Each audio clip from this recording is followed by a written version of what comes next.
आज के वर्ष 2022 का आज अंतिम दिन है और साल की अंतिम जो मीटिंग भी है, और इसे हमें देने का सौभाग्य मिला। तो सभी जुड़ रहे साथियों को, जो जुड़े हैं उनको और जो जुड़ने वाले हैं उनको, सभी का सादर अभिवादन है, हृदय से स्वागत है आज की इस जूम मीटिंग में। तो सबसे पहले तो मैं अलका चौहान दिल्ली की टीम और सुरेश जी गुजरात की टीम, जो सुरेश जी गुजरात के लीडर भी हैं, मेन लीडर हैं, और उनकी रॉयल्टी निकली है, इन दोनों लोगों को हृदय से शुभकामनाएं। और इनका जो सेलिब्रेशन 13 जनवरी को होने वाला है, उसके लिए अग्रिम शुभकामनाएं हमारी ओर से है। और पूरी जो टीम है जिनकी अगुवाई में ये हुआ है, रॉयल्टी निकली है, उन सभी लोगों को भी हमें हमारी तरफ से हार्दिक बधाई। इसके बाद हम डॉक्टर अवतार सर का शुभकामनाएं देना चाहेंगे, उनको बधाई देना चाहेंगे, जो अमृतसर में वो नया माल की शुभारंभ कराने जा रहे हैं जल्द ही।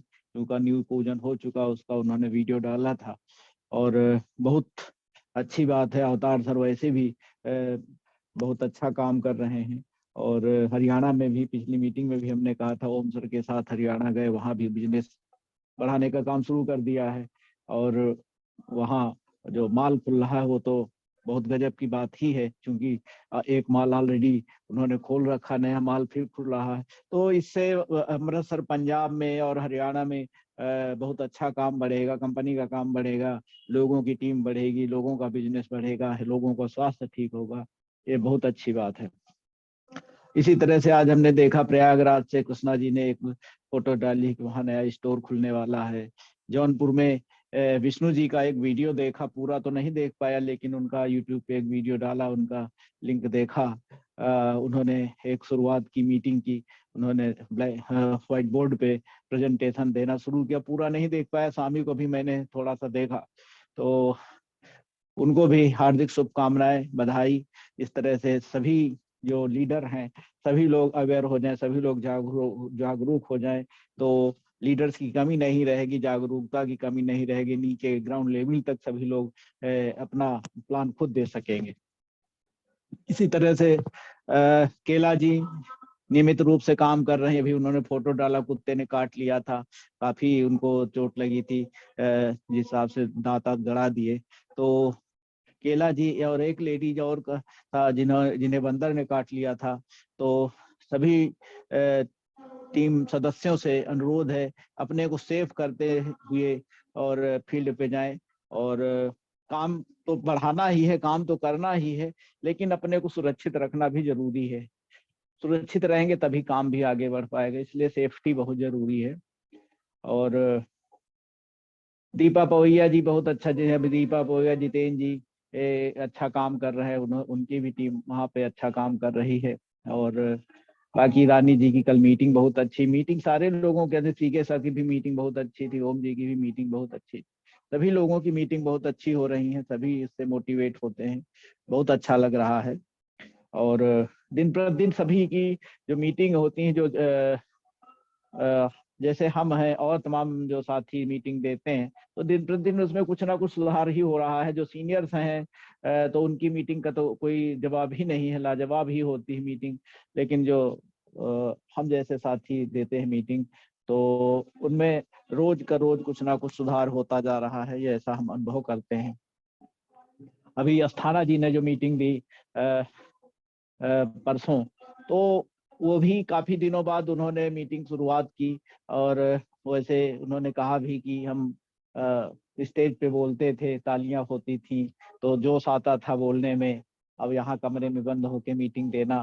तो लेकिन उन्होंने बहुत अच्छा ना जो शब्दों का संयोजन है बहुत अच्छा रखा, बहुत अच्छे से मीटिंग दी, और बहुत अच्छा लगा।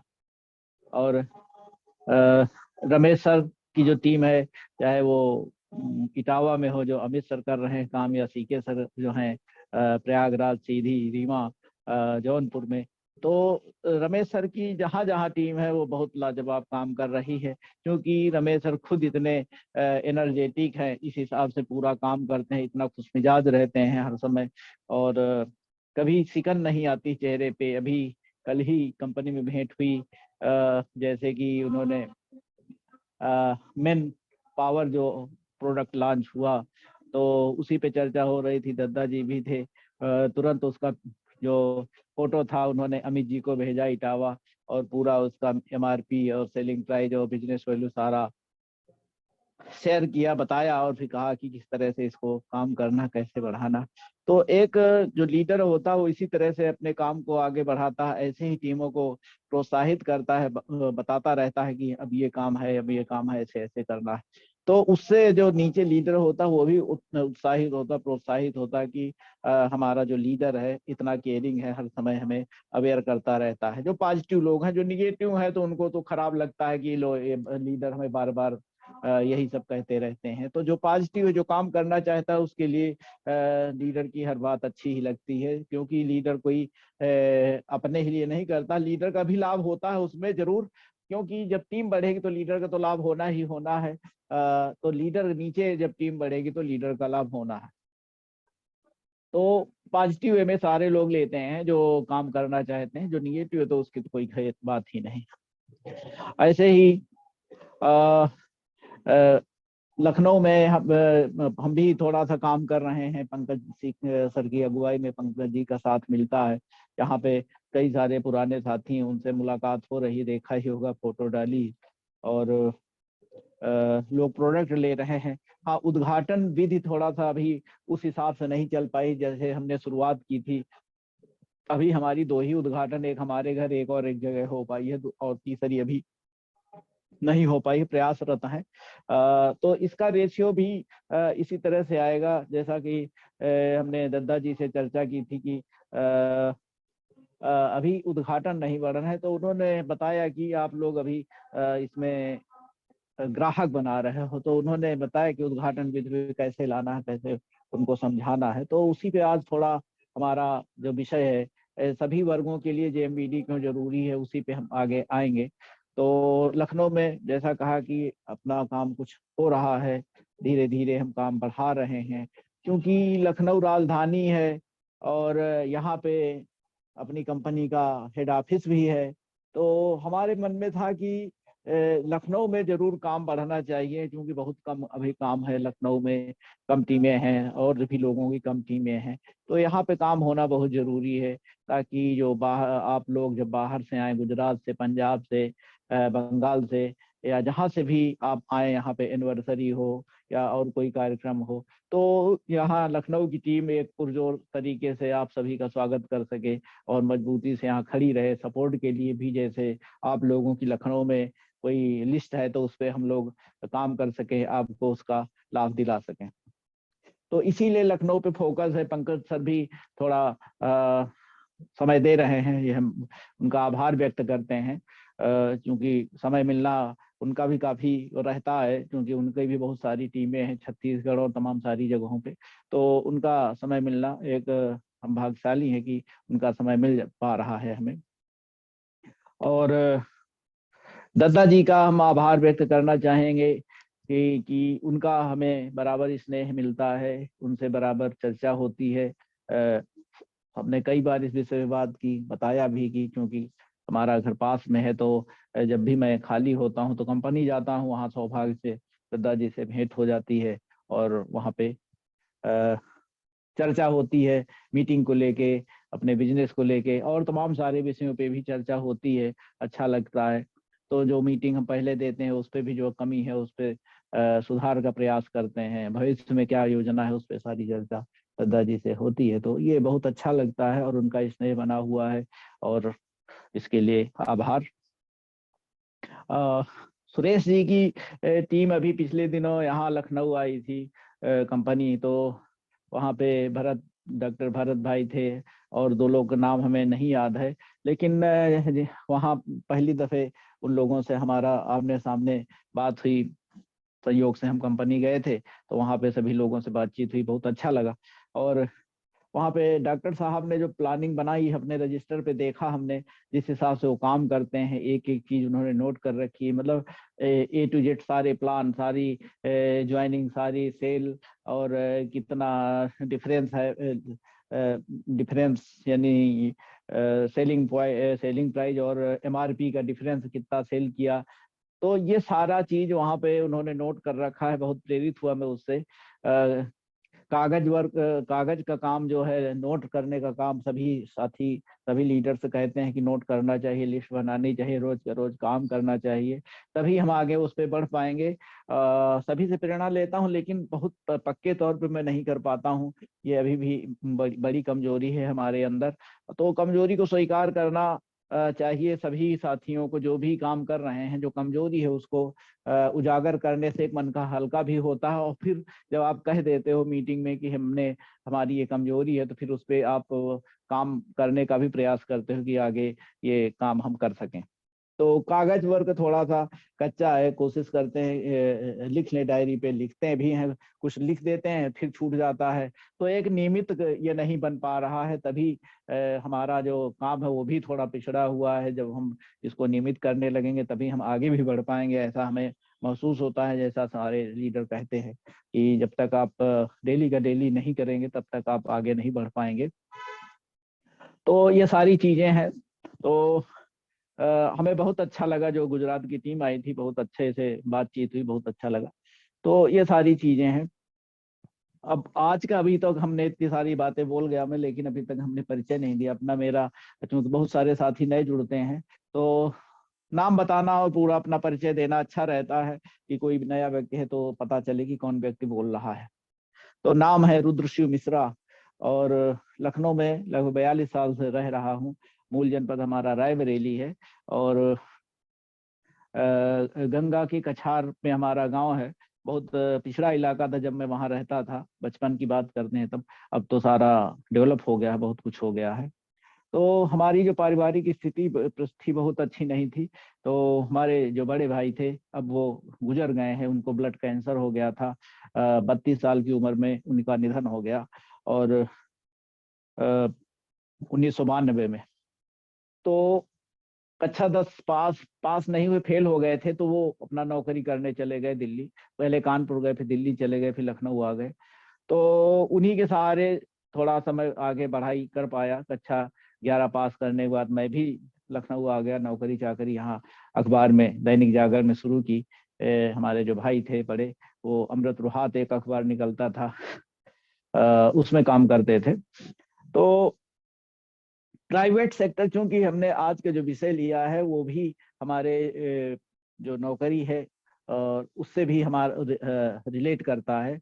हमने जो विषय लिया है आज का कि सभी वर्गों को क्यों JMVD क्यों जरूरी करना, तो इसमें हमने एक प्राइवेट नौकरी वालों को लिया, सरकारी नौकरी वालों को लिया, रिटायर लोगों को लिया, ग्रामीण और ग्रामीण क्षेत्रों के युवा और सभी लोगों को लिया। तो 4 सेक्टर हमने लिए हैं। इस पे हम आगे चर्चा करेंगे बारी बारी से, लेकिन सबसे पहले जो मैं परिचय दे रहा था उसका थोड़ा मैं संक्षेप में बता दूं कि 1980 में मैं लखनऊ आ गया, और लखनऊ में नौकरी शुरू की, और बहुत कम सैलरी, 150 रुपए से हमने काम शुरू किया। उस समय जो अखबार निकलता था, 8 पेजों के अखबार ज्यादातर निकलते थे, और उसमें जो स्टाफ होता था बहुत ज्यादा होता था। क्योंकि टेक्नोलॉजी बदली है, उस पर भी हम फोकस करेंगे, अपने को कनेक्ट करते हैं उससे। उस समय जो हैंड कंपोजिंग होती थी, एक एक अक्षर उठा के टाइप करना होता था लोगों को, और एक एक शिफ्ट में 25-25, 30-30 लोग होते थे। लगभग 50-60 लोगों का स्टाफ होता था, तब जाके वो एक अखबार तैयार कर पाते थे। तो उसी में मेरा एक रोल था, छोटा था, कि जो मैटर लोग तैयार करते थे उसका मैं प्रूफ निकालता था। कुछ समय बाद 81-82 की बात हमें लगता है कि मैनेजमेंट ने वहां पे एक कामसेट मशीन इंस्टॉल करी, न्यूजीलैंड से आई थी। पहला में लगता है यूपी में पहली कंप्यूटर मशीन थी जिससे अब अखबार तैयार होना था। न्यूजीलैंड से आई थी। वो मशीन इतनी बड़ी थी कि जब आजकल घरों में ट्रंक यानी कि जो बक्सा होता है बड़ा वाला जिसमें रजाई गद्दे रहते हैं, उतनी बड़ी मशीन थी। और उसमें एक तरह से उसकी जो सपोर्टिंग मशीन होती थी जिससे टाइप करते थे हम लोग, वो ब्लाइंड मशीन थी। ब्लाइंड मशीन इस तरह से कि उसमें जो हम टाइप करते थे कुछ दिखता नहीं था। उसमें एक पंच की रील निकलती थी, पंचिंग पेपर टाइप पतली सी, तो उसको जब टाइप कर लेते तो उसमें करेक्शन भी करना बड़ा मुश्किल होता था। तो उस युग से आज के युग की तुलना भी करते हैं थोड़ा सा, तो एक युग वो था कि हैंड एक एक अक्षर जोड़ के हम लोग अखबार तैयार करते थे। आज क्या है कि मोबाइल में ही सारा जहाँ समाया हुआ है, मोबाइल पे बैठे बैठे हम खबर लिख सकते हैं, भेज सकते हैं। तो जैसे जैसे आधुनिकीकरण हुआ, लोगों की संख्या नौकरियों की कम होती गई। अब बताया हमने कि 60-70 आदमी होते थे जो एक अखबार तैयार करते थे, और कहाँ पे फिर आ गया कि वो 8-10 लोग हुए, उसमें काम सेट में 10-12 लोगों से काम शुरू हो गया, उससे काम चलने लगा। धीरे धीरे करके ऐसे ही और आधुनिकीकरण हुआ और कम होते गए। ऐसे और तमाम सेक्टरों में आप देख सकते हो। तो यहाँ पे 42 साल जो काम किया, इसमें कई सारे अखबारों में हमने राष्ट्रीय अखबारों में काम किया। हिंदुस्तान तो लास्ट में रहा, उसके पहले स्वतंत्र भारत, नवभारत टाइम्स और दैनिक जागरण। हमने बताया नवभारत टाइम्स में 10 साल किया। वहाँ पे 1993 में नौकरी चली गई, और उसके पहले जो नौकरी थी बहुत अच्छी थी। नवभारत टाइम्स की नौकरी बहुत अच्छी थी, पैसा अच्छा था, ओवर टाइम अच्छा मिलता था। उसी चक्कर में एक बार सरकारी नौकरी का भी मौका मिला, लेकिन वो नौकरी हमने छोड़ दी। इंटरव्यू बनारस में था, गवर्नमेंट प्रेस का था वहाँ पे, तो उसका सारा टेस्ट दे दिया, लेकिन इंटरव्यू का छोड़ दिया। हमें लगा कि इतना पैसा तो यहाँ हमें मिल रहा है, इसमें हम क्या करेंगे। तो एक मौका था, वो भी हमने गंवा दिया। खैर, जो होता अच्छा ही होता। बाद में नौकरी चली गई। हमने बताया, पिछली मीटिंगों में भी कहा है कि बाद में यहाँ पे हाई कोर्ट में केस गया, वहाँ 2 जजों की बेंच बनी। उसमें एक जज ने हमारे फेवर में दिया कि अब तक की तनख्वाह और नौकरी मैनेजमेंट को देना चाहिए, मतलब दे आदेश दिया। और एक जज ने हमारे खिलाफ दिया, उसने कहा कि आपको लेबर कोर्ट जाना चाहिए। फिर हुआ क्या कि एक तीसरा जज की बेंच बनी, उसने भी हमारे फेवर में दिया। तो हमारे फेवर में फैसला आ गया, तो मैनेजमेंट सुप्रीम कोर्ट चला गया। अब सुप्रीम कोर्ट ने ये रहम दिखाया हम लोगों पे कि चलो भाई, कहा मैनेजमेंट से कि आप पहले सभी को 1-1 लाख रुपया बांट के आइए, तब हम आपकी बात सुनेंगे। तो 92 लाख रुपया लेबर कोर्ट के माध्यम से 92 लोगों को मिल गया। ये 2001 की बात है। फिर 2007 तक वहां मुकदमा पेंडिंग रहा। फिर अचानक एक हुआ, सुनवाई हुई। एक जज थे, उन्होंने उसको लखनऊ हाई कोर्ट फिर से भेज दिया। अब लखनऊ हाई कोर्ट में 2007 से मुकदमा पड़ा है। आप सोच सकते हो 2007 कहाँ 2023। तो इतने साल से मुकदमा पेंडिंग पड़ा हुआ, कुल मिला के 30 साल लगभग हो गए। 1993 से 2023 आ गया है। जून में 30 साल पूरा हो जाएंगे। तो आप सोच सकते हो प्राइवेट सेक्टर में इस तरह से नौकरियां चली जाती हैं लोगों की। हमारे भाई का भी अखबार बंद हो गया था, अमृत रोहात। तो प्राइवेट सेक्टर में अक्सर इस तरह की घटनाएं हो जाती हैं और पता नहीं चलता, और नौकरी चली जाती है, परिवार सब अस्त व्यस्त हो जाता है, बच्चों की पढ़ाई लिखाई प्रभावित हो जाती है। तो ये सारी बातें होती हैं, इसीलिए हमने आज का ये विषय रखा। अब हम अपने से ही एग्जाम्पल देते हैं। अब जब 93 में नौकरी चली गई, तो अपना एक कंप्यूटर लिया। 2 लोगों ने, अपने 2 साथी हमारे एक मोहल्ले के ही हैं, वो भी साथ काम करते थे, वो भी प्रभावित थे इस केस में। तो हम और वो राकेश श्रीवास्तव जी 2 लोग थे, अपना कंप्यूटर लाए साझे में, और बाजार से काम लाते थे, वीकली पेपर लाते थे, उनको करते थे, फिर दे आते थे। तो करीब 93 से लेके लगभग 98 तक उसी से हमारा दोनों परिवारों का भरण पोषण हुआ, बच्चों की पढ़ाई लिखाई जो भी हुई। लेकिन एक चीज ये की पढ़ाई प्रभावित नहीं होने दी हमने, बच्चों की पढ़ाई होती रही लगातार। हमने कहीं से उसमें रुकावट नहीं डाली, बच्चे अच्छे स्कूल में पढ़ रहे थे। फिर हुआ क्या, 96 में स्वतंत्र भारत में काम करने लगे, 1.5 साल वहां किया, फिर 98 में हमारी नौकरी हिंदुस्तान में लग गई, जहाँ 24 साल दिए, जहाँ मैं ब्यूरो चीफ भी रहा, सीतापुर और श्रावस्ती जिलों में। तो ऐसा भाग्य, जो 92 लोग थे सभी को सौभाग्य नहीं मिला। हमें नौकरी मिली, बहुत सारे 30-40 लोगों को नौकरी नहीं मिली, कुछ और सारे लोगों को अच्छी नौकरियां मिल गई, कुछ लोगों ने बिजनेस शुरू कर दिया। तो ये सारी चीजें हुई, लेकिन सभी का कुछ ना कुछ प्रभावित हुआ। कुछ लोग तो अब भी बहुत खराब स्थिति में हैं।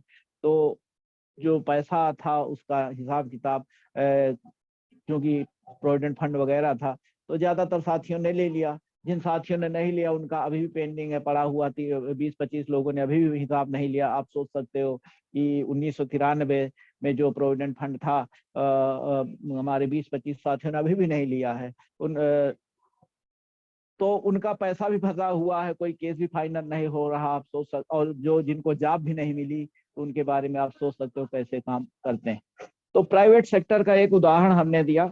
और जब हिंदुस्तान में भी आया तो कोई बहुत अच्छी सैलरी नहीं थी। हाँ, यह है कि जॉब मिल गई तो एक परिवार का भरण पोषण चलता रहा। जैसा पिछले दिनों एक मीटिंग वहाँ पे सीके सर ने दी थी, तो पटेल जी हैं, उन्होंने कुछ कहा था, नौकरी में पैसा आता है, फिर आया खत्म हो गया, आया खत्म हो गया।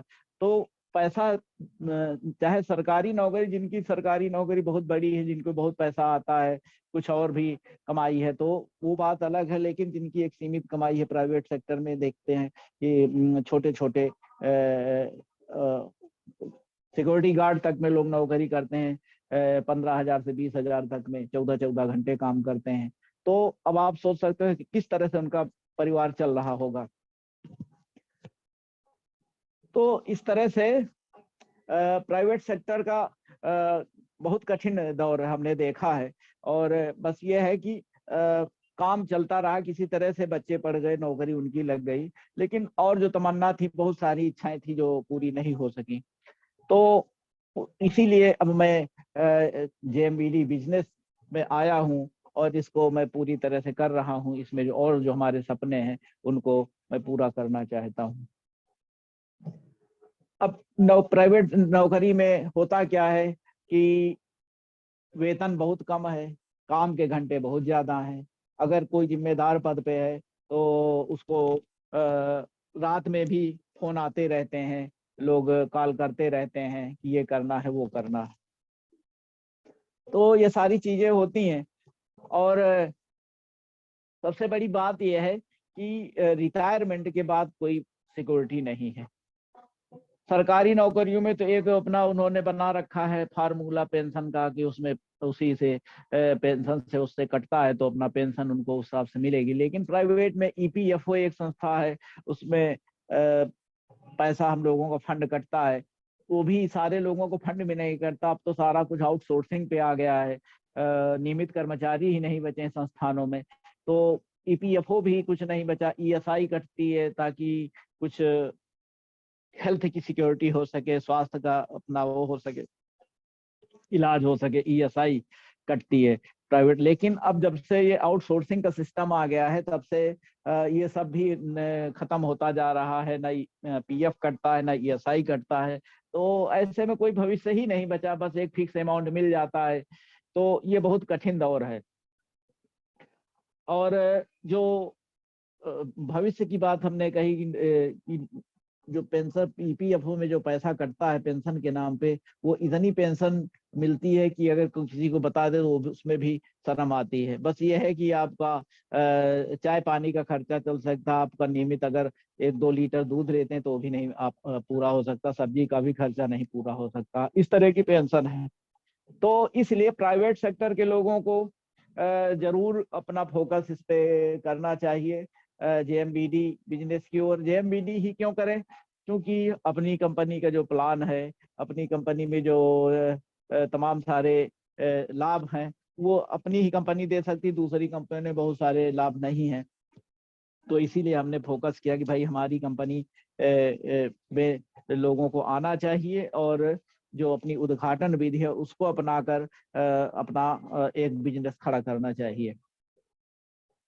अब जैसे हम हैं, रिटायर हो गए हैं, लगभग 60 साल उम्र हो रही है, तो अब हम इसमें रिटायर पर्सन को भी कनेक्ट करते हैं, चाहे वो सरकारी नौकरी हो चाहे प्राइवेट नौकरी को। हमने पहले प्राइवेट नौकरी की बात करी, हम रिटायर पर्सन की बात करते हैं अपने से कनेक्ट करते हुए कि हमारे बच्चे तीनों नौकरी में हैं। एक बेटी की शादी हो गई है, दूसरी बेटी की शादी कर देंगे, वो भी चली जाएगी। बेटा नौकरी में है, सरकारी नौकरी, हो आज यहाँ है कल वहाँ होगा, क्योंकि ट्रांसफरेबल नौकरी है बैंक की। तो हम दो अकेले हैं, पति पत्नी, तो समय काटना कठिन हो जाता है। तो इसीलिए इसलिए भी हमने इसको शुरू किया है कि भाई कम से कम हम इसमें इन्वॉल्व रहेंगे, लोगों से मिलेंगे, पुराने साथियों से मिलेंगे, लोगों, तो इससे हमारी कनेक्टिविटी लोगों से बढ़ी रहेगी। मिलते जुलते रहने से हमारी सेहत भी ठीक रहेगी, चलते फिरते रहेंगे तो हमारी सेहत भी ठीक रहेगी। और जेएमबीडी अपनाने से जो सबसे बड़ी बात, शुद्ध प्रोडक्ट मिल रहे हैं, केमिकल रहित प्रोडक्ट मिल रहे हैं, और फूड सप्लीमेंट मिल रहे हैं जिनको प्रयोग करके हम स्वस्थ रह सकते हैं। और तीसरी बड़ी बात यह है कि आज के समय में जीना भी बहुत कठिन है। जीना इस लिहाज से कह सकते हैं कि भाई सभी लोगों के बच्चे सभी अपने अपने माँ बाप का बहुत केयर करते हैं, बहुत केयरिंग होते हैं कि हमारे माँ बाप को परेशानी ना हो। लेकिन बहुत बार होता है कि पैसा होते हुए भी बच्चे केयर नहीं करते हैं। बहुत बार होता है कि बच्चे केयरिंग बहुत हैं लेकिन उनके पास पैसा नहीं है। बहुत बार होता है कि उनके पास समय नहीं है। तो ये सारी चीजें होती हैं। तो बुढ़ापे में पैसा एक महत्वपूर्ण चीज है। और अगर हम एक सोसाइटी से जुड़े रहते हैं, लोगों से जुड़े रहते हैं, पूरी टीम से जुड़े रहते हैं, तो कोई अगर समस्या आती है तो पूरी टीम भी मदद करने को तैयार रहती है। तो इसका भी लाभ हमें मिलता है अपने जेएमबीडी बिजनेस से। और अपने टीम में तो सारे लोग बहुत अच्छे हैं, सारे लोग बहुत अच्छा सहयोग भी करते हैं। तो इस वजह से भी हमें जेएमबीडी बिजनेस करना चाहिए, क्योंकि अब हमें जैसे बीमारी हुई तो उसमें बहुत पैसा लगता है। कहने का मतलब जैसे कोई मरणासन स्थिति में पहुंच गया, अब भाई मरेगा तो कोई बीमारी होगी तभी तो अस्पताल में भर्ती हुआ, वहां लाखों का बिल बनता है। अगर अच्छे से मरना है तो 25-30 लाख होना चाहिए। अगर साधारण तरीके से मरना है तो भी 5-7 लाख रुपया होना चाहिए। तो भाई उसके लिए हम कुछ कर लें, ऐसा प्रयास कर लें कि भाई हमारे पास कुछ पैसा हो जाए, ताकि कम से कम अच्छे से जी नहीं सके तो अच्छे से मरना तो ठीक से हो सके। क्योंकि बीमारियां आजकल रोज रोज बढ़ रही हैं, हम चाहे जितना केयर करें कुछ ना कुछ तो हो ही जाता है। तो घुटने तो बोलेंगे ही, घुटने तो जवाब देंगे ही देंगे। तो ये सारी चीजें हैं।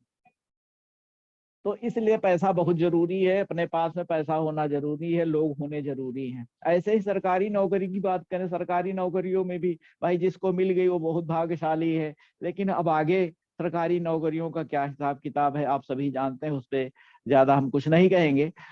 लेकिन हर क्षेत्र में नौकरियां कम होती जा रही, क्योंकि आधुनिकीकरण हो रहा है। अब आप खुद ही देखते होंगे, रेलवे स्टेशन पे कभी रिजर्वेशन के लिए लंबी लाइन लगती थी, या ट्रेन छूटने वाली होती थी तो सैकड़ों लोग लाइन में लगे रहते थे, पता चला कि टिकट ही नहीं मिला और ट्रेन चली गई। तो ऐसा होता था, ऐसी भीड़ होती थी। लेकिन अब तो काउंटरों पे कहीं भीड़ नहीं दिखती, सब कोई ऑनलाइन कर रहा है। तो स्वाभाविक है कि जो लोग टिकट बनाते थे उनकी जगह एक तरह से खाली हो गई। ऐसे ही बैंकों में देख लीजिए, सुबह से लाइन लगती थी पैसे के लिए जमा करने के लिए। अब क्या है कि भाई अब तो सीधे ट्रांसफर हो जा रहा है पैसा खाते से खाते में, और यहाँ से वहाँ सारा कुछ डिजिटल होता जा रहा है। अभी उस दिन बताया कि कितने आधार से कितने करोड़ का ट्रांजैक्शन हुआ है। तो नित्य प्रति आप आधुनिकीकरण की ओर बढ़ते जा रहे हैं, तो स्वाभाविक लोगों का काम कम होता जा रहा, मैन पावर कम होती जा रही है। अब चाहे प्राइवेट सेक्टर में ही ले लीजिए, जो भी नए प्रोजेक्ट लग रहे हैं, नई चीजें लग रही हैं, नई कंपनी खुल रही है, तो उसमें नई नई टेक्नोलॉजी यूज हो रही है। तो उसमें मैन पावर की कमी होती ही जा रही है, ज्यादातर काम मशीनों का होता जा रहा है। अब देखिए पोस्ट ऑफिस का काम देख लीजिए भाई, अब तो सारा कुछ व्हाट्सएप पे है, सारा कुछ SMS पे है, तो पोस्ट ऑफिस चिट्ठी पत्री का काम इतने सारे वो होते थे, डाकिया अब कहाँ हैं, कहाँ दिखते हैं। कोई रजिस्ट्री आ गई, रजिस्टर्ड पत्र आ गया, कोई कोरियर स्पेशल आ गया तो उसको लेके आते हैं बेचारे। तो ये सारी चीजें कम होती जा रही, इसलिए भी नेटवर्क मार्केटिंग, खासतौर से हम JMBD की बात कर रहे हैं। तो सरकारी नौकरी की हम बात कर रहे थे कि कैसे उनको भी इस ओर ध्यान देना चाहिए। सरकारी नौकरी में ठीक है, अब तो जो नई सरकारी नौकरियां उसमें भी कोई खास सहूलियत नहीं है। और एक समय था सरकारी नौकरी में कोई होता था तो आदि सुना करते थे कि भाई ऊपर की इनकम है कि नहीं है। तो ऊपर की इनकम एक तरह से भ्रष्टाचार ही हुआ, ऊपर की इनकम भ्रष्टाचार ही तो है। तो भ्रष्टाचार पे कुछ अंकुश लगा है, लेकिन अभी भी सब होता रहता, बहुत सारे लोग अपना लेते देते रहते हैं, तो वो बात अलग है। लेकिन एक ईमानदारी की एक्स्ट्रा इनकम अगर हो तो सबसे बेहतर है, और उससे जो आपका भविष्य सुधरे। सबसे बड़ी बात, आपकी जो पीढ़ी दर पीढ़ी वो अब बदलता जाएगा, चलता जाएगा, वो सबसे बड़ी बात है नेटवर्क मार्केटिंग में और JMBD बिजनेस में। तो इसलिए भले ही 1 घंटा 2 घंटा सही, लेकिन सरकारी कर्मचारियों को भी इस ओर ध्यान देना चाहिए। भाई जिसको मिल गई वो भाग्यशाली है, जिसको नहीं मिली उसके लिए कुछ कहा नहीं जा सकता।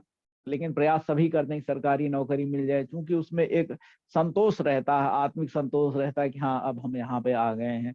तो हम इसीलिए कह रहे हैं कि आत्मसंतोष से निकल के थोड़ा सा एक्स्ट्रा इनकम की ओर ध्यान दें, और अपने जो परिवार हैं, अपने जो बच्चे हैं, उनकी बेहतर पढ़ाई, बेहतर भविष्य के लिए एक्स्ट्रा इनकम की ओर ध्यान देते हुए अपने JMBD बिजनेस के उद्घाटन विधि पे काम करना चाहिए लोगों को। और अब ग्रामीण क्षेत्रों की बात करें, अगर ग्रामीण क्षेत्रों में प्रतिभा बहुत है, लोग बहुत हैं, लेकिन उनको जो है अभी मोटिवेट नहीं किया गया है। तमाम सारे योजनाएं चल रही, गांव तक गई हैं, लेकिन अभी भी वहाँ जो है काम नहीं है लोगों के पास, खेती ही सहारा है। तो वहाँ के लोगों को भी JMBD बिजनेस की ओर उन्मुख किया जा सकता है, हम लोग ला सकते हैं, उनको भी सारी चीजें समझा सकते हैं। अब जैसे गांव में, हम गांव में भी रहे 17 साल, बीच में भी हमारा आना जाना रहता ही है, अभी भी हम आते जाते रहते हैं। तो गांव का परिवेश क्या है, जैसे हम किसी से बात करें गांव के, मान लीजिए कोई व्यक्ति सामने बैठा, हम उससे बात कर रहे हैं, हम गांव के हैं, हमने 17 साल दातून की है, बबूल की या नीम की दातून की है, या कभी छोटे थे तो उंगली से ही रगड़ के काम चल गया। तो ये होता था। तो चलो भाई, हमारे दांत खराब हुए, खोखले हो गए, या कुछ दिक्कत हो गई इस पीढ़ी में जो गांव की थी, जब मंजन नहीं था, तो एक बात तो समझ में आती है। लेकिन अब जब सारा गांव तक सारी चीजें फैल गई हैं, अब तो मंजन के बिना कुछ होता नहीं है। अब तो वहां भी कोई मंजन ही सब कोई करता है, दातुन तो शायद कोई रेयर करता हो तो करता हो। तो हमें पूछते हैं कि भाई जब दातून थी तब तो भाई दांत खराब हुए, लेकिन जब आप पेस्ट कर रहे हो, कॉलगेट कर रहे हो, तमाम सारी दुनिया भर के पेस्ट कर रहे हो, तो दांत क्यों खराब हो रहे हैं? काहे के लिए डॉक्टर बढ़ते जा रहे हैं? तब वो जवाब नहीं दे पाता है सामने वाला व्यक्ति, क्योंकि इन सब में हम लोग डेमो दिखाते ही हैं, फिर हम डेमो के जरिए उसको बता सकते हैं कि कैसे उसमें केमिकल भरा हुआ है, जो प्रोडक्ट हम लोग यूज करते हैं। जब हम बात करते हैं उससे कि भाई आप सुबह से शाम तक सारी चीजें यूज करते हो, जैसे चाय पीते हो, मंजन करते हो, खाना खाते हो, और तमाम सारी नहाते हो, शैम्पू लगाते हो, तो क्या इनसे पैसा आता है? तो वो बताएगा स्वाभाविक कि इनसे पैसा नहीं आता, और इनसे पैसा कैसे आएगा? तब हम अपनी बात कह सकते हैं कि हमें तो आता है भाई। जैसे हम सुबह उठते हैं तो मंजन करते हैं, तो उससे हमें पैसा आता है। टॉयलेट जाते हैं, हाथ धोते हैं, तो उससे पैसा आता है। टॉयलेट साफ करते हैं टॉयलेट क्लीनर से, उससे पैसा आता है। फर्श साफ करते हैं फिनाइल से, उससे पैसा आता है। ऐसे ही जब हम नाश्ता करते हैं तो पोहा से पैसा आता है। और जो तुम्हारे हमारे जो सूजी है, मैदा है, उससे हमें पैसा आता है। जब हम खाना खाते हैं दाल से पैसा आता है, चावल से पैसा आता है, जो उसमें मसाला डाला जाता है उससे पैसा आता है, हींग से तड़का लगता है उससे पैसा आता है, जीरा से पैसा आता है। तो जब हम उसको सारी चीजें बताते हैं तब वो थोड़ा सा उसका दिमाग खुलता है, फिर हम उसको अपने इस सिस्टम के बारे में बता सकते हैं। और फिर उसको हम उद्घाटन विधि पे जो है उसको ला सकते हैं कि कहीं कोई आपको कोई पूंजी नहीं लगानी, बिना पूंजी का ये व्यापार है हमारा एमबीडी बिजनेस। और इसको आप एक दो प्रोडक्ट से भी शुरू कर सकते हैं। बस केवल यही करना होगा कि आपको उद्घाटन विधि अपनानी होगी, आपको अपने घर पे एक उद्घाटन रखना होगा और 10 लोगों को बुलाना होगा, 10-20 लोगों को, जो भी आसपास के आपके लोग हैं। मान लीजिए 10 लोग आते हैं और उनमें से 5 लोग प्रोडक्ट ले जाते हैं, तो आप सोचिए कि फिर 5 लोगों के यहाँ हम वही उद्घाटन विधि अपनाएंगे। इससे धीरे धीरे एक टीम हमारी बनती चली जाएगी और काम बढ़ता जाएगा। फिर होगा क्या कि आप खुद सीख जाओगे उसको। जैसे हमारा कोई उद्घाटन विधि पे कोई लीडर आएगा, वो समझाएगा, डेमो देगा, सारे प्रोडक्ट लेके आएगा, व्हाइट बोर्ड में समझाएगा और ये सारा डिफरेंस बताएगा। तो आगे चल, चूंकि उसका जो सेलिंग प्राइस और एमआरपी का डिफरेंस वो ले जाएगा, धीरे धीरे जब आप सीख जाओगे तो वही डिफरेंस आपको मिलने लगेगा। मान लीजिए 500 रुपए ही डिफरेंस एक मीटिंग से आता है, तो आप सोच सकते हो कि मान लीजिए 200 लोग हैं तो 1 लाख रुपया आपका तैयार हो जाएगा, बन जाएगा। और 1 लाख केवल उसका डिफरेंस ही नहीं बनेगा, बल्कि इसके अलावा जो वो आपका उसका बिजनेस वैल्यू और तमाम सारी चीजें बनेंगी वो अलग। तो इस तरह से उसको समझाया जा सकता है, इस तरह से उसको लाया जा सकता है। क्योंकि गांव में बहुत प्रतिभा है, बस उनको एक मोटिवेट करने की जरूरत है, उनको बस बताने की जरूरत है। दूसरी बात ये कि गांव में अभी भी जो खेती पाती होती है वो अभी भी स्वाभाविक है, खेती तो खुले में ही होती, तो भगवान भरोसे ही रहती है। सिंचाई पताई तो कर देते हैं लोग, लेकिन बहुत बार होता है कि ऊपर से ओला गिर गया, बहुत बार हो गया तो सूखा पड़ गया, तो कई बार सिंचाई करनी पड़ती है, बहुत बार होता है बाढ़ आ गई। तो ये सारी चीजें आपदा आती रहती हैं, उसी के बीच उनको जीना रहता है, उन्हें उसी के बीच उनको मरना रहता है। तो उनके लिए एक जेएमबीडी बिजनेस एक अच्छा मौका प्रदान करता है और इसके जरिए वो अपना अच्छा भविष्य बना सकते हैं, अपनी पीढ़ियों को बता सकते हैं। जैसा हमने चर्चा की, तो हम उनसे ये भी चर्चा कर सकते हैं कि भाई हमारे बाप दादा या आपके बाप दादा का नाम बताइए, पूछिए, 3-4 पीढ़ी का तो नहीं बता पाएगा।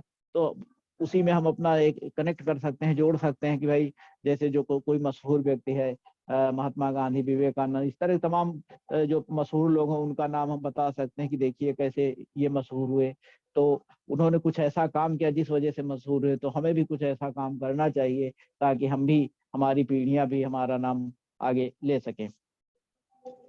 तो इस तरह से उनको हम मोटिवेट कर सकते हैं। इसी तरह से एक हम अपने प्राइवेट सेक्टर की बात, जिम्मेदारी की मैं बात करना चाहूंगा। थोड़ा सा एक एग्जाम्पल है हमारे पास, क्योंकि प्राइवेट सेक्टर में होता क्या है कि प्राइवेट क्या, सरकारी में हर वर्ग, हर नौकरी में होता है कि जब आप काम करते हो तो अच्छाई जो है का क्रेडिट कम ही मिलता है, बुराई का क्रेडिट जरूर मिलता है। हुआ क्या कि हम श्रावस्ती से ट्रांसफर होके सीतापुर आए थे और श्रावस्ती छोटा जिला था और वहाँ पे 5 थाने थे और 2 तहसीलें थी, क्राइम भी बहुत कम था। लेकिन सीतापुर बहुत बड़ा जिला है और राजधानी से लगा हुआ है, सटा हुआ है, तो यहाँ के अधिकारियों की निगाह भी वहाँ रहती थी, बड़ा जिला होने के नाते। क्राइम भी यहाँ बहुत था। यहाँ पे 7 तहसीलें, 27 थाने, तो इस तरह से बहुत बड़ा जिला था। हमें 1 हफ्ता हुआ था यहाँ पे सीतापुर में ज्वाइन किए हुए, लेकिन एक दुखद घटना घट गई। तो उसका एक जिक्र इसलिए करना चाहूँ कि कितना दबाव आ जाता है अगर जरा से चूक हो जाए, कुछ हो जाए तो। हुआ क्या कि एक हेलीकॉप्टर एयरफोर्स का यहाँ सिधौली के पास क्रैश हो गया, बिजली के तारों में फंस के। वो शायद वहां से बरेली से चला था, ये नहीं याद आ रहा, बरेली से चला था, यहाँ आ रहा था बक्सी के तालाब पे जो वायुसेना का वो है तो वहां पे वो गिर गया। शाम की घटना थी, 5-6 बजे के बीच की घटना थी। जैसे सूचना पहुंची वहां से, लखनऊ से अपना फोन आने लगे, जल्दी खबर भेजिए, जल्दी खबर भेजिए, फोटो भेजिए, ये सारी चीजें होने लगी। हमारी गलती ये थी कि हमें खुद जाना चाहिए था, क्योंकि ये नेशनल खबर थी, बड़ी खबर थी, इंटरनेशनल खबर थी, क्योंकि एयरफोर्स का वो हेलीकॉप्टर था, तो वो क्रैश हुआ था। तो हम उसको जो लोकल रिपोर्टर था उसी के जिम्मे हमने छोड़ दिया। हम वहाँ कवरेज के लिए नहीं गए। अब हुआ क्या, अब लोकल रिपोर्टर के पास लैपटॉप था, सारी चीजें थी, लेकिन अब शाम को अंधेरा हो गया, धीरे धीरे करते कराते आग लग गई थी उसमें। उसमें लोग मर गए थे। अब वो बेचारा अपना करता रहा, जो भी चीज मिलती थी अपना भेजता था। तो वहाँ सारे अधिकारियों का मजमा लग गया, दमकल और पुलिस और प्रशासनिक अधिकारियों का, लखनऊ से भी लोग आ गए। तो ये सारी चीजें वहाँ घटनाक्रम होता रहा, लेकिन अब खबर नहीं पहुंच पा रही थी, वो नहीं पहुंचा पा रहा था। हम भी उसको फोन कर रहे थे, लखनऊ से फोन। तो कुल मिला के हमारा मंतव्य ये था कहने का कि कितना दबाव था उस समय, दिल्ली तक से वहां फोन आने लगे। हमारे पास तो सीधे नहीं है, लेकिन लखनऊ में इतना था दबाव कि हमारे जो अधिकारी थे, सीनियर थे, वो हमें बहुत डांटने लगे। तो ये सारा चीज होता है इस तरह के, कभी कोई चूक हो जाती तो बहुत डांट पड़ जाती है। प्राइवेट सेक्टर तो प्रशंसा तो कम मिलती है, लेकिन जब चूक होती तो डांट बहुत ज्यादा पड़ जाती है। तो अब क्या है कि अब अपना बिजनेस है, तो ये तो आपके हाथ में है। आप चाहो तो जितना बड़ा चाहे चेक ले लो, चाहे जितना बड़ा छोटा चेक ले लो। तो जितना अच्छा काम करोगे उतना ही तो भाई अच्छा काम का यहाँ पे आपको वो मिलता है, सिला मिलता है आपको, यहाँ पे उसका क्रेडिट मिलता है अच्छा काम करने का। अब जैसे हम मीटिंग ही दे रहे हैं, ठीक है, थोड़ा बहुत 19-20 मीटिंग होती, कभी खराब होती, कभी कुछ गड़बड़ी हो जाती है, सारी चीजें हैं, लेकिन सब कोई तारीफ करता है, एक प्रशंसा मिलती है। लेकिन जो हमारा अ, जो सीनियर है, जो हमारा हमें चाहता है कि नहीं ये आगे बढ़े, तो जो है उसमें कमी होती है ठीक बताता है, तो हमें ठीक लगता है, अच्छा लगता है। लेकिन हर समय कमी निकालना ठीक नहीं होता, कि ठीक है तो भी कमी। तो ये सारी चीजें होती प्राइवेट सेक्टर में, कि एक दूसरे की टांग खिंचाई होती रहती है, सब होता रहता, चलता रहता। तो इस वजह से भी नेटवर्क मार्केटिंग एक आपका स्वयं का बिजनेस है। आप चाहो इसको जितना बढ़ा सकते हो, आप डायमंड तक पहुंच सकते हो। तो ऐसे ही सरकारी में भी होता है, वहां भी टांग खिंचाई होती है। तो कोई आगे बढ़ता, टांग खिंचाई तो होती है, इसमें कोई शक नहीं है। अब अपने जो प्लान है उस पे हम थोड़ा सा चर्चा करना चाहेंगे, कि जैसे अवेयरनेस इनकम है, 50% है भाई।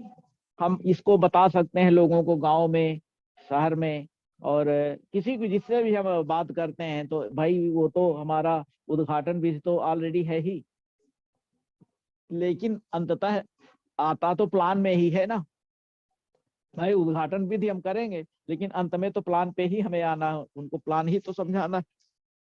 केवल उद्घाटन भी से तो चलेगा नहीं काम, उसको अंत में प्लान ही समझाना है। तो सबसे बड़ा अपने यहाँ जो अवेयरनेस इनकम है, सबसे बड़ी 50%, कि आप किसी को लाते हो, उस वो जो कमाई करेगा उसका आधा आपको मिलेगा। और मान लीजिए वो 10 लाख इनकम पाता है, तो 5 लाख आपकी हो जाती है सीधे सीधे। इसी तरह से जो मैचिंग पॉइंट वाला है अपने यहाँ, और जैसे कोई 5,000 से बिजनेस बिल्डिंग क्लब में आता है, तो उसमें आपको 400 मिल जाता है, और जो उसके ऊपर होता है उसको 200 मिल जाता है। ऐसे ही जो 15,000 वाला है बिजनेस बिल्डिंग क्लब, उससे आता है तो उसको 3,000 मिल जाता है, और नीचे ऊपर जो है उसको 1,500 रुपए मिल जाता है।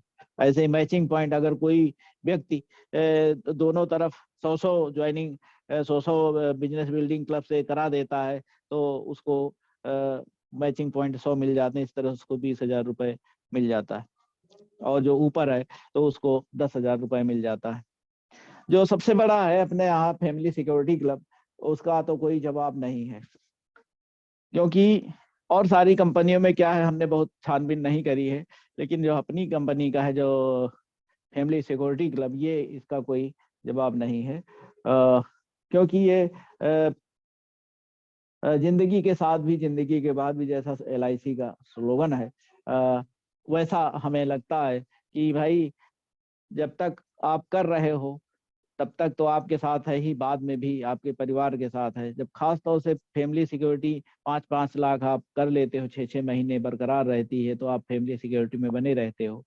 और इस बीच में अगर आपको कुछ हो जाता है, अनबेड हो जाते हो, तो जो 1% कंपनी अपना बांटती है फैमिली सिक्योरिटी क्लब में, उसके आप हिस्सेदार हो जाते हो। अब मान लीजिए कंपनी का टर्नओवर महीने का 100 करोड़ है, और इसका 1% 1 करोड़ अपना कंपनी बांट देती है इस ग्रुप में। और मान लीजिए 100 लोग हैं उस ग्रुप में, तो 1% आपको मिल जाएगा 1 लाख रुपया, 1-1 लाख रुपया इन लोगों को मिल जाएगा। अब मान लीजिए जिस वक्त कोई घटना घटी है, उस वक्त आपके 6 महीने से पिछले आप उसमें बने हुए हैं, तो आप इसके आपका परिवार उसका हकदार होगा, और वो इनकम आपको लगातार मिलती रहेगी। और अगर आप ऑन बेड है तो आपके बाद आपके बच्चे को मिलेगी, उसके बाद उसके बच्चे को मिलेगी, भले बिजनेस आपका वहाँ पे जीरो हो जाए। तो ये सबसे बड़ी बात है, क्योंकि ये बहुत बड़ा सपोर्ट होता है परिवार के लिए। कंपनी की तरफ से इतना अच्छा प्लान डिजाइन किया गया है, इसकी कोई तुलना नहीं की जा सकती है। ऐसे ही जो स्टोर इनकम है, स्टोर अवेयरनेस इनकम है, जैसे कोई व्यक्ति स्टोर खुलवा देता है, मान लीजिए किसी ने 10 स्टोर खुलवा दिए हैं, और वो उन स्टोरों से मान लीजिए 50 लाख का टर्नओवर हो रहा है, और तो उसको 2% उसका मिल जाएगा, यानी 1 लाख उसको मिल जाएगा। लेकिन शर्त यही है कि वो जो स्टोर है 1 साल तक चलते रहना चाहिए। 1 साल अगर बीच में बंद हो जाता है तो ये जो लाभ है ये उसको नहीं मिल पाएगा। इसीलिए सोच समझ के स्टोर खुलवाना चाहिए, ताकि वो चल सके, और उसको देख रेख भी करनी चाहिए, और वहाँ पे अपना बिजनेस, और जो स्टोर खोलता है उसका बिजनेस वहाँ पे डेवलप करना चाहिए, ताकि उसके वहाँ पे परचेजिंग हो सके, लोग वहाँ पे खरीदारी कर सकें। तो इसी तरह से उसका 1 लाख बनेगा, लेकिन उसको जो लाया होगा उसको ऊपर भी 50,000 उसको मिल जाएगा। तो इस तरह से बहुत अनगिनत लाभ है अपनी कंपनी के, अपने प्लान के, जिनका बहुत बार जिक्र किया गया। हमने भी PPT भी बनाई है, कई पार्टों में हमने बनाई है। तो लेकिन कुछ खास हमने इसमें बताना चाहते थे, क्योंकि ये जो हमने आज रखा सभी वर्गों को JMBD क्यों करनी चाहिए, तो उस लिहाज से हमने सोचा कि थोड़ा सा प्लान के बारे में भी जिक्र कर दिया जाए, और इससे अच्छा रहेगा। तो ये बहुत अच्छा रहा। दूसरा, हमारे कुछ साथियों के नाम हम नहीं ले पाए, जैसे BL पंडित जी बहुत अच्छा काम कर रहे हैं वहाँ पे छत्तीसगढ़ में। उन्होंने जो है अभी देखा कि लगातार मरीजों को प्रोडक्ट दे रहे हैं, अच्छा काम प्रयास चल रहा है उनका अकेले दम पे। वो फील्ड का काम जरूर नहीं कर पा रहे हैं, लेकिन जो उनसे संभव हो पाता है अपनी क्लिनिक में लोगों को प्रोडक्ट देते हैं, ये बहुत अच्छा रहता है। और ऐसे ही जो प्रयागराज की टीम है, स्नेहा जी, और उनका काम बहुत अच्छा है। उनका जिस हिसाब से अपना फील्ड में जाती हैं और जिस हिसाब से काम करती हैं, वो लाजवाब है। रोज प्लान देना, और खास तौर से जो उद्घाटन विधि अपनाई जा रही है, ये बहुत अच्छी है। उद्घाटन विधि से बहुत सारे लोग अच्छा काम करने लगे हैं, लेकिन अभी कई जगहों पे काम उतना अच्छा नहीं हो पा रहा है। जैसे हमने बताया अपने बारे में कि उतना अच्छा भी नहीं हो पा रहा है, केवल 2 ही उद्घाटन हो पाए हैं। लेकिन निकट भविष्य में जल्द ही और उद्घाटन होंगे। नए साल में 2023 में जरूर अच्छा काम होना चाहिए, सभी साथी अच्छा काम करेंगे ऐसी उम्मीद है। नया साल सबके लिए बहुत अच्छे से अच्छी उम्मीदें लेकर आए। अच्छा, सभी ज्यादा से ज्यादा लोग रॉयल्टी बने, ज्यादा से ज्यादा लोग टेक्निकल बने। तो आज का जो मीटिंग है हम ज्यादा और नहीं खींचेंगे, और आज की मीटिंग हम यहीं पे समाप्त करना चाहेंगे। और सभी को नए साल की हम बधाई देना चाहेंगे कि आपका नव वर्ष मंगलमय हो। जय JMBD।